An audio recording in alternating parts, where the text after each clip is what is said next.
Hey there, YouTubers. This is Kevin from Survivor Super Fun Time Show, and really exciting stuff. For those of you out there who are paying attention to Survivor 50, I'm not a fan of spoilers. I don't really dig spoilers. I don't want to know the results of what happened in the game. I don't care who was at the airport or in what order they arrived at the airport. I think that is ridiculous. I'm not interested in ruining the journey for myself. I don't want to see the results. I'm not interested. However, something I do look at, because I would do it for a newbie season or a returner season, is tribal divisions. We see like a leaked cast and we see roughly who these people are, their bios, their age, all this kind of fun stuff. And then we see them grouped together and we go, oh, I think the orange tribe will be good, the purple tribe will be good, etc., etc. And since it's a returner season, we have so much information on the players that are going to be coming up for season 50, and the tribal divisions were just released. This was the thing I was looking forward to the most, so I could at least try to put some strategy behind who I think could win this season or who I think would be the first boot. And now that we have them, I want to talk about them with all of you. Now, before we get into it, make sure to hit the subscribe button so you can be a member of the channel as we talk about Survivor 50 and Survivor 49, the forgotten season, those poor bastards. But I'm excited to talk about all those things as it comes up. Today, it's going to be Survivor 50, though, and it's going to be exciting. Now, getting into the video, I think it's only fair we start talking about the tribes. Remember, spoiler alert, I'm going to say who's in what tribe on Survivor 50. It's 24 players, and it's going to be 3 tribes. So there's 8 people per tribe, 4 men, 4 women. And right away, my first thought was, I'm actually really shocked they didn't do an even split of 4 new era and 4 old school on each tribe. They didn't do that. One tribe has an advantage with new era, one has an advantage with old school. I don't really understand that. I think it inherently makes it unfair, and I'm sure producers know that. And I think it's a perplexing thing, but let's get into it so that we can talk about what the perplexity is that's going on. On the purple tribe, and remember, this is from Inside Survivor, although there's leaks other places as well. For the purple tribe, we have Q from Survivor 46, Kyle, the winner of Survivor 48. We have Colby Donaldson from Survivor, the Australian Outback. And we have Season 49, Unknown Castaway, which it is known as Noah the Riz God. So we don't know how Noah did on 49. I don't know anything about those leaks. He made an impact to some degree, at least. Otherwise, he wouldn't be on this tribe. And for the women, we have Angelina from Survivor David vs. Goliath, Aubrey Bracco from Survivor Korong, Stephanie LaGrossa from Survivor Palau, and then finally, we have Genevieve Casaselli from Survivor 47. Now, this was an interesting tribe because, funny enough, for the purple tribe, initial thoughts, I picked who I thought should be on each tribe before I knew the divisions. And I actually grouped 3 of the 4 women on this tribe perfectly. And I even said they would be on the purple tribe. Genevieve, Stephanie, and Angelina are the 3 that I thought would be together. Aubrey, I thought was going to be Emily instead. So I thought maybe that nerdy archetype would be Emily, but this makes sense. I think there's a good chemistry there. And then the men are totally off the rails. Kyle, Q, Colby, and the Riz God. Now, I don't know anything about the Riz God, but he calls himself the Riz God, okay? And I know it's because his last name is Rizzo, but you have to have a certain personality to believe that you can call yourself Riz God and be able to walk around with any kind of confidence. And I assume that he does. And that's where I go like, well, maybe him and Q will kind of vibe in that way. I don't know. I don't think it's going to work with Colby. I would think probably not with Kyle, but Kyle can get along with anybody. Kyle's going to be like, hey, I just won a season. Whoever I can talk to be on my side, I'm going to be friends with. So I think it's going to be interesting, the dynamics of this tribe, because the very strategic ones, I think, are the women on the tribe by far. They're the ones I'd be afraid of. The only thing that I would worry about for the women is, ideally you'd say like, all right, stick together, right? The women are always trying to stick together on every season. My concern is right away they would turn and look at Stephanie, because for some reason, every season Stephanie's on, people turn and look at her side-eyed. Kind of the classic, she was the last one on Oolong. So why should we leave the person who only existed in a tribe of 1 on here? Because we'll all become extinct while she lives. Obviously, that's very silly, but I just have a bad feeling Stephanie's going to rub this tribe wrong. And it doesn't help that Colby Donaldson in Heroes vs. Villains was on Stephanie's side for the very short period of time she was in the game. And for some reason, they're put back on a tribe together, which I think is a very interesting move from production. Colby and Stephanie have the most tenure of anyone in this tribe. The only other one is Aubrey Bracco. And Aubrey's certainly going to take advantage of that. That's who she is. So I'm very perplexed to see how that will go. Now, I will say, if Stephanie is not the one that everyone assumes to look at right away and think they're bad, I think the person that people are going to look at is Q. I mean, it's pretty hard to overlook Q because obviously big personality, strategically chaotic. He's capable. He's wise in his own way. And another thing is he's actually really popular among Survivor fans, whether you like him or not. And I think a lot of players like to resent that. You know, like someone like Genevieve doesn't really care, but in the game, she's going to go, oh, yeah, we need to get rid of Q. For sure. I think she would. Aubrey, probably the same. I think Aubrey would be a little more out front with it. Angelina will probably go with the flow for a little bit. Rizzo will probably love Q if I had to guess. That's just purely my guess. Colby will not be down with it at all. He would say, let's get rid of Q. And since this tribe right here is going to be the only one that's even for New Era, for Old School, it's going to be a butting heads experiment of which era is going to win out in a tight vote. And I have a feeling Q would be just the right person for everyone to galvanize against. Either it's going to be him or Stephanie. I would imagine that's going to be the tight battle in the first vote. When realistically, they probably should be looking at someone like Aubrey, but I don't think they will. I do think that the Purple Tribe is the physically weakest one of them all. Like the women are kind of whatever for the most part. Stephanie's a beast, which is great. We don't know Noah's capabilities. Q was never particularly great at challenges. Kyle's pretty good. And Colby used to be great at it. I don't know if he has that in him anymore. I mean, I think the 5-time immunity winner is long gone in Colby. So let's see how it shakes out. But I think purple is the one that should get smacked around a little bit. Now, moving on to the Orange Tribe. This is the one, by far, in my opinion, is clearly the most appealing. This one consists of Christian Hibicki from Survivor David vs. Goliath. We have Joe from Survivor 48. We have Ozzy from Survivor Cook Islands. And we have Rick Devens from The Edge of Extinction. And then for the women, we have Sari Fields from Survivor Panama. We have Jenna Lewis from Survivor Borneo. Emily Flippin from Survivor 45, and Savannah Louie from Survivor 49. Don't know who that is. We don't know anything about her game, so I can't really speak to her. But obviously, just like Riz God, she must have made some kind of impact on the game. This one, by far, I think is the most appealing because you have like the number one in so many things. You have Joe, who just got done 48 with a dominating game in many ways. Obviously, it didn't end well, but in many ways it was. Christian Hibicki, arguably the smartest player to ever play the game. You had Ozzy, the best challenger, arguably, to ever play the game. Rick Devens, arguably the funniest, luckiest player to ever win the game. Sari, arguably the best loser to ever play the game. Emily Flippin, arguably the best comeback story to ever be in the game. Jenna Lewis, who's an OG and turned it around completely from season 1 to season 8 in All Stars, and she kicked ass when she got to the Final Four. She's going to blow people's minds, I'm pretty sure, in this upcoming season. And Savannah, I don't know anything about Savannah, so I can't say anything. But as far as individuals, the Orange Tribe is loaded, in my opinion. I get to think about the idea of Christian Hibicki sitting on a beach with Emily Flippin and talking strategy.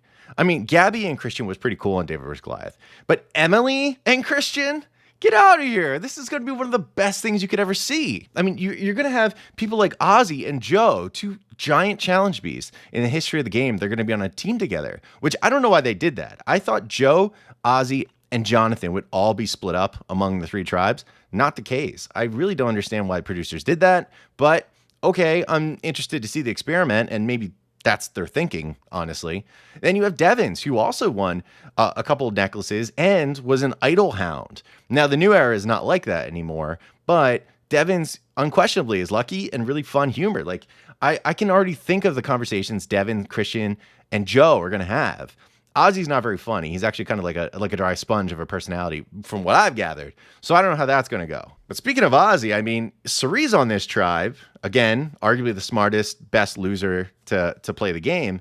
But Ozzy and Sari have had an inherent battle build up in them. I mean, in Survivor Micronesia, they clashed. And in Survivor Game Changers, they clashed again. And interestingly enough, production decided to put them on a tribe together once again. And I'm sure that was no mistake. I'm sure they want to see them butt heads. One of them's going to win. One of them's going to lose. I assume Sari is going to lose because I don't think there's anyone on this tribe who is super gaga over Sari. Someone like Jenna Lewis may love Sari, but is not going to keep Sari around. No, she's way too smart for that stuff. Emily Flippin, same thing. She's going to be like, oh my God, I'm such a fan. That's why you need to go.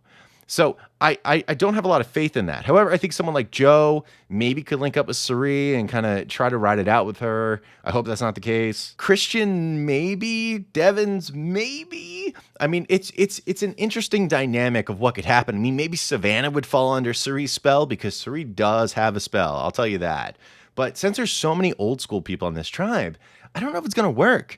I mean, this is one of the tribes where the pre-40 players, there's 5 of them, and there's only 3 New Era. So New Era is inherently at a disadvantage.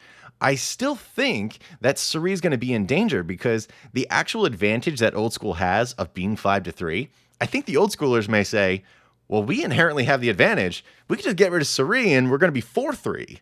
So, I mean, we're still going to be up on New Era. So let's just get rid of Sari. I could see it happening. But challenge-wise, I don't see any reason why this tribe couldn't kick total ass and win everything. Like, obviously, Ozzy's older. Joe is a challenge beast, but, you know, he's an older guy. Christian is not a challenge beast, but he's great at puzzles. And then you have Devins, who was awesome in his season, but that was, 6 years ago? Something like that? Is he still the same guy? I don't know. And the women, I mean, the women are, it's kind of all over the place. Like, Sari was never good at challenges. Emily, middling at challenges at best. Jenna Lewis used to be pretty awesome, but it's been a long time. She hasn't been out there since season 8. And Savannah, we don't know anything about Savannah. So I don't know if this tribe is going to avoid tribal council, especially considering the rumor that it's a double tribal council every single episode. Remember, 26 days, you have 24 players. There's got to be a lot of double tribals out there. So the reality is they're probably going to lose sometimes. But individually, they are the most stacked roster on this season. Now, going into the Teal Tribe, we have Charlie from Survivor 46. We have Mike White from Survivor David vs. Goliath. Jonathan from Survivor 42. And Benjamin Coach Wade from Survivor Tocantins. And those are just the men. For the women, we have Chrissy Hoffback from Season 35, Heroes, Hustlers, Healers. We have Dee from Survivor 45, the winner. Then we have Camilla from Survivor 48. And then finally, we have Tiffany from Survivor 46. Now, this tribe is awesome. Once again, I nailed 3 of the 4 women grouped together. The only one that I did not expect to be in this group was Tiffany. I expected her to be swapped out with someone else. But an excellent, solid group of women. I think they are the horses for this tribe. Tiffany, Dee, and Chrissy are physical titans in their time, in my opinion. I mean, Tiffany, maybe not so much on 46. That was Maria. But Tiffany was right there for everything, even though she was on a losing tribe. She was a beast. And I see no reason why she can't come back and do that. Chrissy Hoffback, she was a badass. She won, 4 immunity necklaces?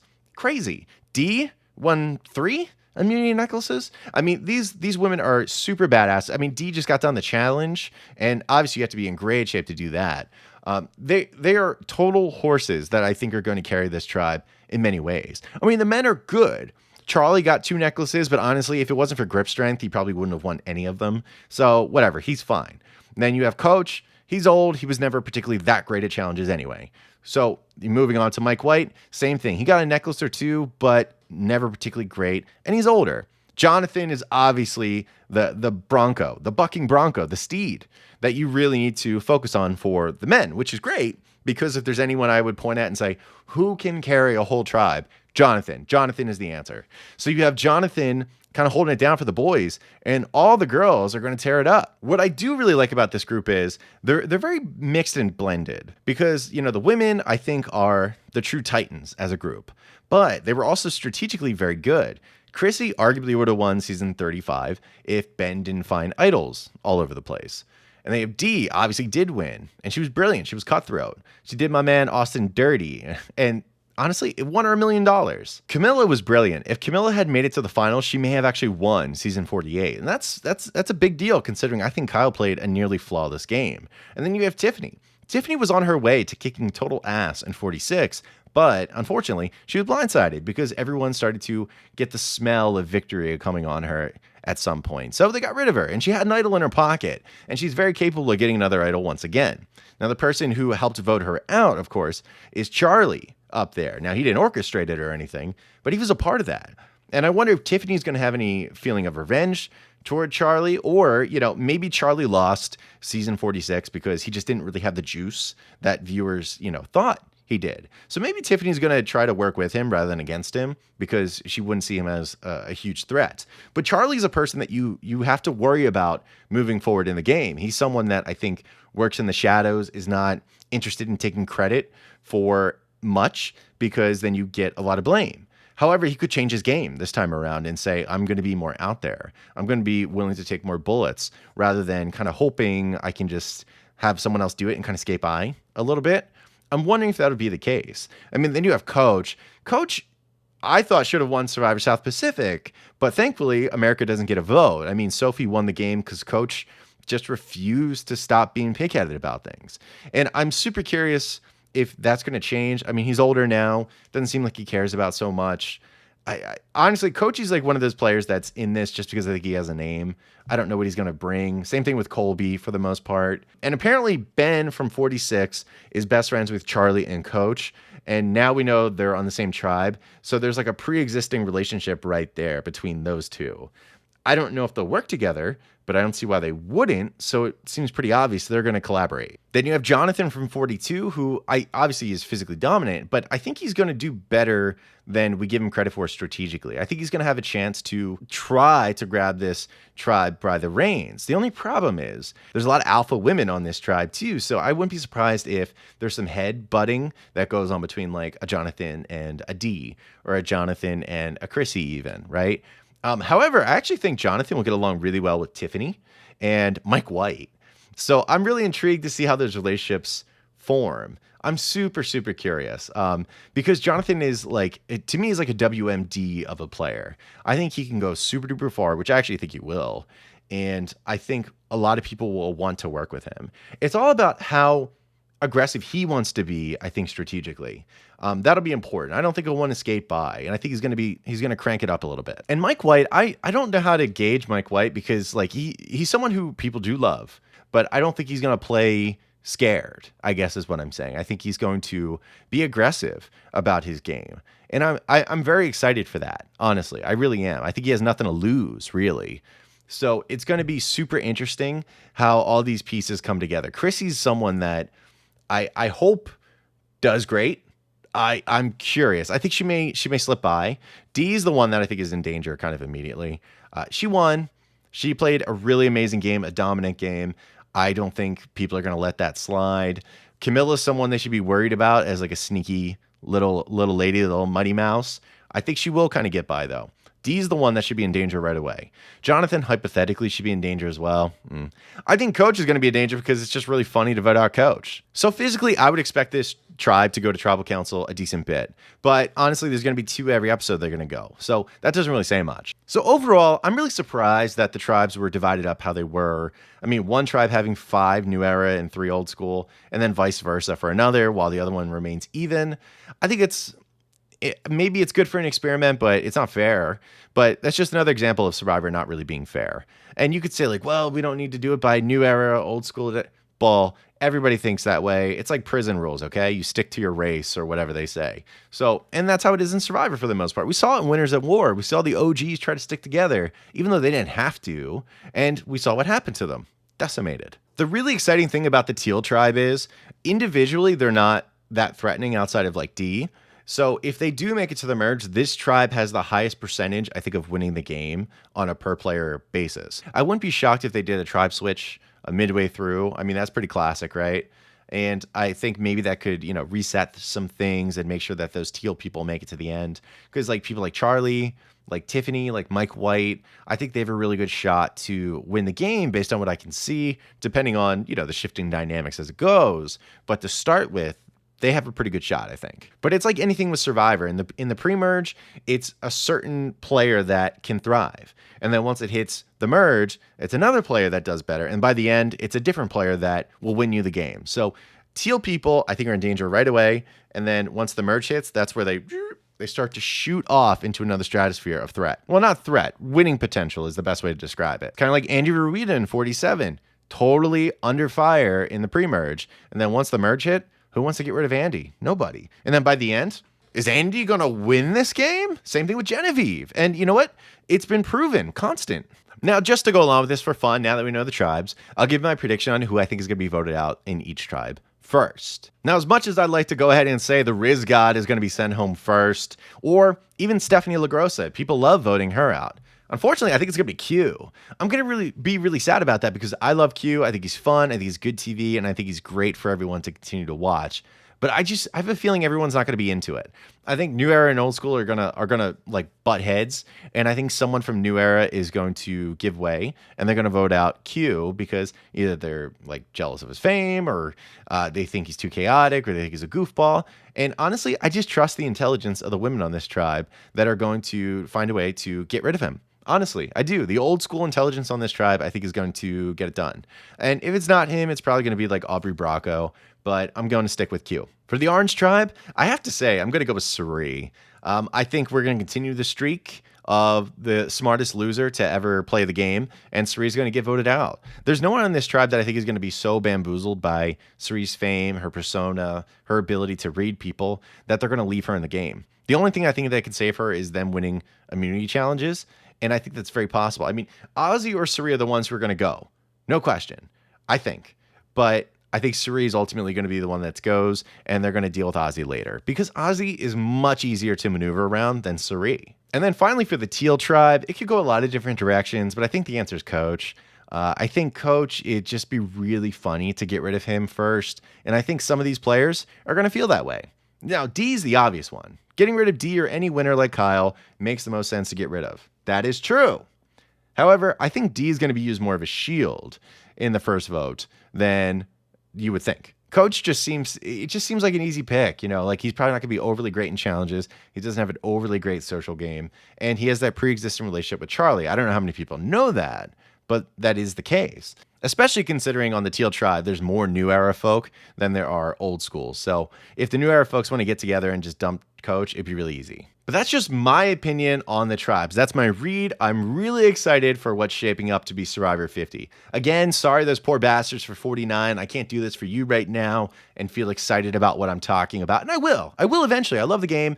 I love the people and learning their journeys. And I'm sure I'm going to love a lot of people on 49, including Savannah and the Riz God. But right now, it's Survivor 50, and we're all hyped for it. And I'm super excited to talk more about it with all of you. Let me know down below in the comment section what you think of the tribe divisions and who you're most excited for. Who do you think is going to win the game? I'm still sticking with Emily Flippin.